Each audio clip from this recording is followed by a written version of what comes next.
Selamat pagi. Pagi. Selamat pagi. Pagi. Bagaimana kabar kalian? Baik.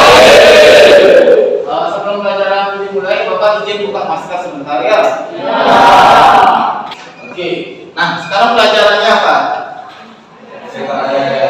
PPKN. Bukan matematika. Kalau begitu, buku yang ada di atas meja adalah buku PPKN. Ya, yang lainnya tolong dimasukkan ke dahulu. Nah, seperti sebelumnya, di minggu sebelumnya, silakan kalian mengisi daftar hadir yang sudah Bapak bagikan di WA group kita. Nah, silakan diisi untuk mengetahui kehadiran daripada kalian. Sebelum pembelajaran kita mulai, untuk pengkondisian awal dan juga meningkatkan rasa nasionalisme kalian, Bapak harapkan salah satu dari kalian untuk memimpin menyanyikan lagu wajib nasional. Untuk selama-lamanya, ya. Satu nusa, satu bangsa, satu bahasa kita.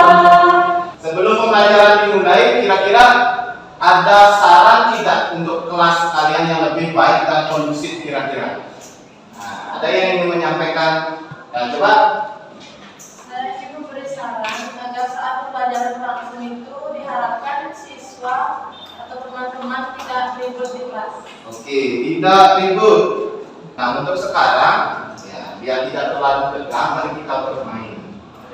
Mainnya sama seperti minggu lalu ya. Linknya sudah Bapak bagikan. Silakan kalian cek di grup WA-nya.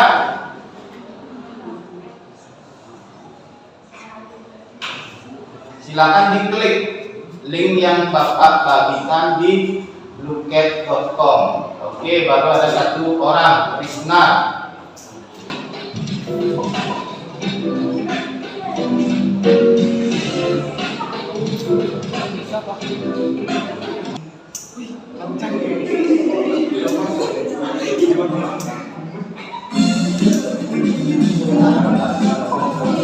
Nah, lihat lagi kan, kontak ya. Oke, jadi yang pertama itu Novita, kemudian yang kedua adalah dunia. Yang ketiga adalah siapa nama bagusnya? Deva ya. Ya, jadi kasih tepuk tangan untuk teman-teman. Nah, itu sedikit persepsi atau pengkondisian kalian untuk semangat belajar. Nah, untuk kali ini Pak harapkan kalian belajar dengan semangat, di mana pembelajaran kali ini itu tentang peran lembaga penegak hukum dalam menjamin keadilan dan kedamaian. Tadi kan di kuis yang kalian ikuti itu kan ada hakim, ada advokat, kemudian ada polisi, KPK, dan juga jaksa. Jadi 5 itu adalah aparat-aparat penegak hukum yang ada di Indonesia, yang menegakkan hukum di Indonesia. Kita akan belajar dengan metode project based learning. Jadi project based learning ini adalah kalian dibagi menjadi beberapa kelompok, diberikan tugas yang dimana tugas ini harus kalian kerjakan. Jadi kerjakan dalam kurun waktu tertentu. Di dalam pertemuan kali ini ada 2 kompetensi dasar yang harus kita kuasai. Pertama, mengevaluasi praktek perlindungan dan penegakan hukum untuk menjamin keadilan dan kedamaian. Jadi kita mengevaluasi. Di minggu sebelumnya kita sudah mengkritisi kasus, mencarikan solusi dan pendapat kasus tentang kasus Munir dan kasus Freddy Sambo. Nah, sekarang kita masuknya adalah di aparat penegak hukumnya, bagaimana pelaksanaan kinerjanya.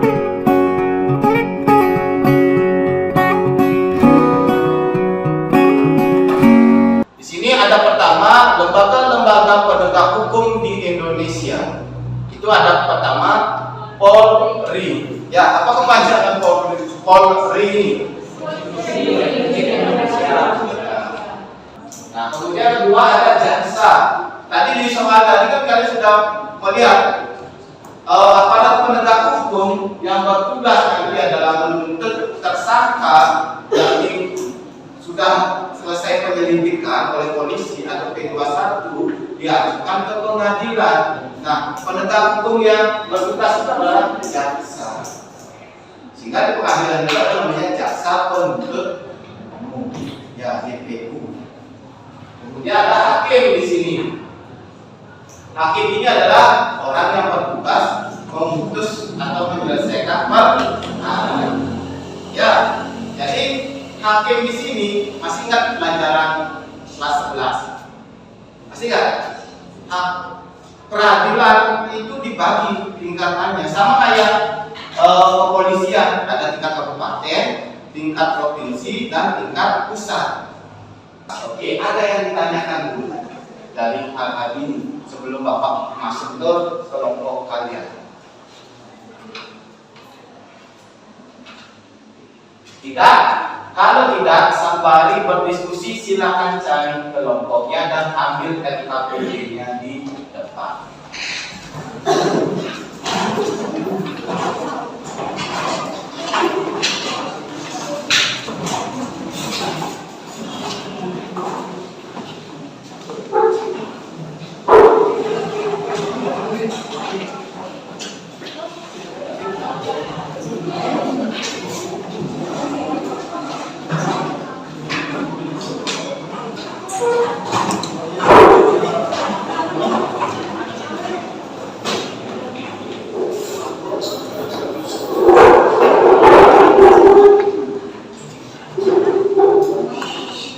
Di aktivitas 4 yang cukup memakan waktu nanti banyak itu adalah membuat proyek terkait dengan peran lembaga penegak hukum, yang dimana kalian di sini membantu Bapak untuk menjelaskan apa tugas dan wewenang aparat penegak hukum itu sesuai dengan kelompok yang sudah dibagikan. Ada kelompok polisi atau Polri sampai kelompok KPK.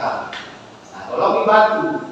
Nanti di paparan di depan, dan Pak harapkan nanti teman-teman yang tidak presentasi atau audiens yang lainnya bertanya sekritis mungkin. Jika ada masalah, tanyakan ke Bapak.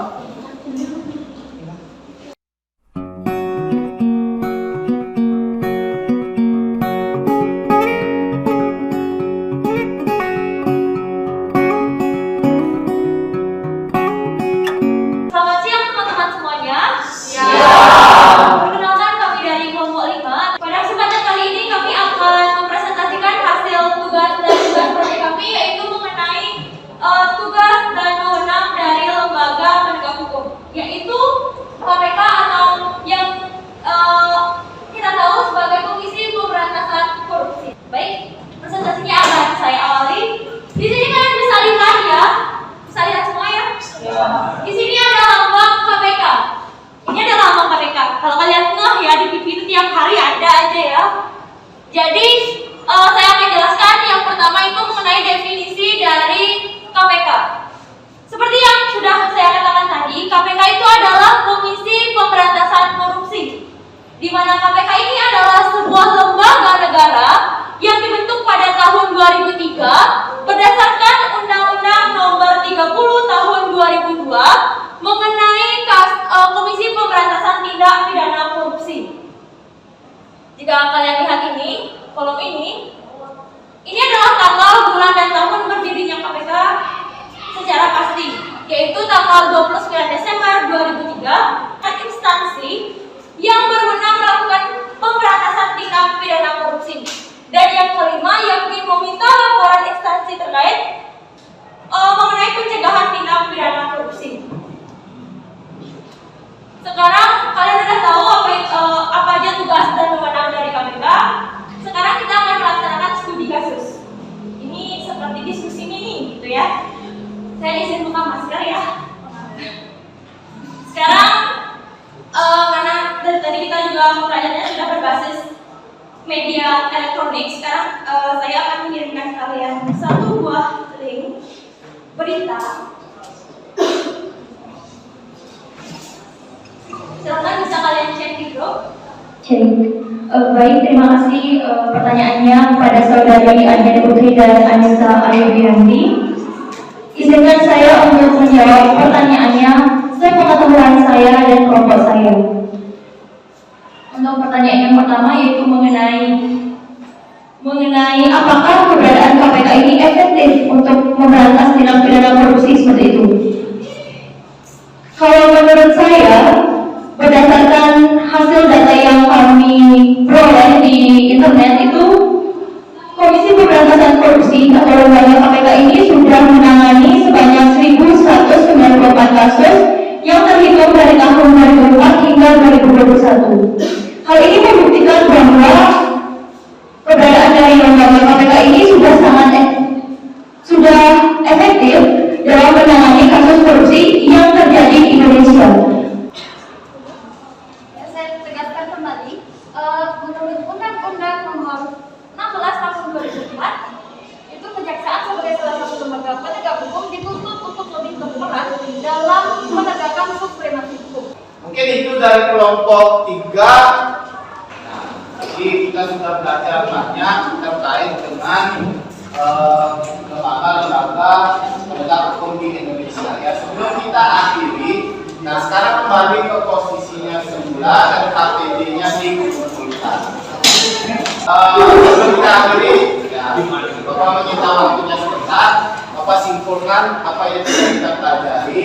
Bahwa kita sudah mempelajari lembaga-lembaga penegak hukum yang ada di Indonesia. Ada berapa lembaga penegak hukum di Indonesia?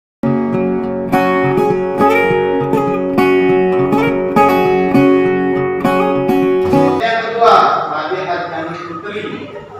Oke, kira-kira apa penting kita mempelajari materi peran aparat penegak hukum yang ada di Indonesia?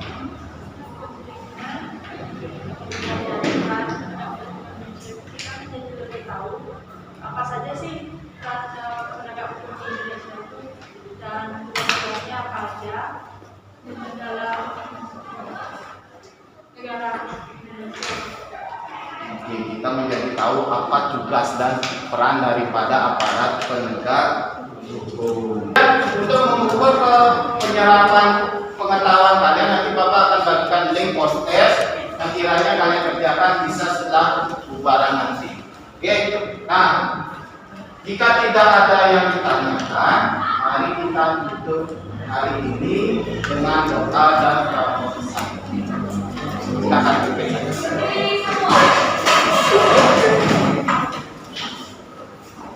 Berdoa mulai.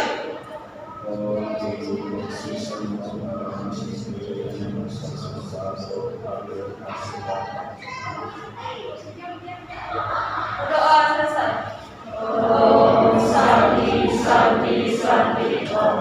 Oke, selamat siang dan selamat